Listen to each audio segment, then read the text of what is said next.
With the Kenya Premier League 2018 season set to kick off next month, Football Kenya Federation President Nick Mwendwa has assured football fans and stakeholders of the league's commencement in the backdrop of the confusion in regards to sponsorship of the league.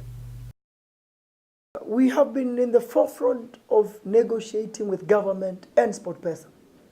We went to government on day one and said, look, our partners are leaving, let's sit together and talk.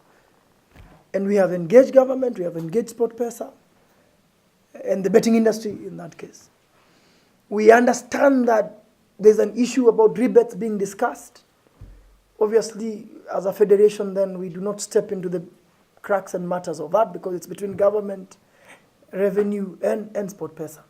We have encouraged government and said, look, we need to encourage this kind of investors who are willing to invest in the game. We are waiting to hear from them and see if something will come out of it. And with this year's events calendar already out with numerous activities scheduled, Mwendwa has warned of the repercussions to follow in the event the government does not fill the void left after betting company SportPesa pulled out of their sponsorship deal with the federation. We are doing everything. We shall do everything as FKF to ensure that the game is played. Not only that the game is played, but the player does not lose. And that such a loss is covered and rectified as soon as we can. Government is fully aware, as you've heard them say, and that's what our job is.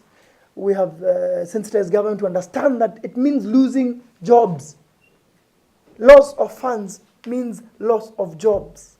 Not only for the 16 clubs, but for the NSL, the Division 1 and the Division 2.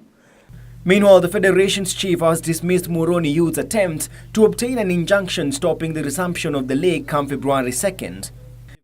I'm glad to say that we have shown fairness to everybody by whenever people go to the tribunal, we represent ourselves.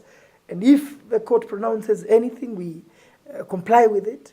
In the case of Muhoroni now, FKF, National Executive Council will sit. As you know, in the new constitution, it is very express. If you go to court, there are ramifications, and I will ask you to read what those are.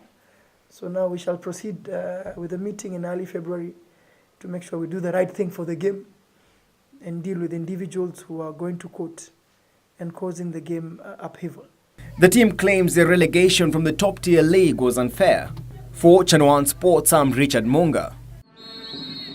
Carlos organized this one, and then they'll put it to the net.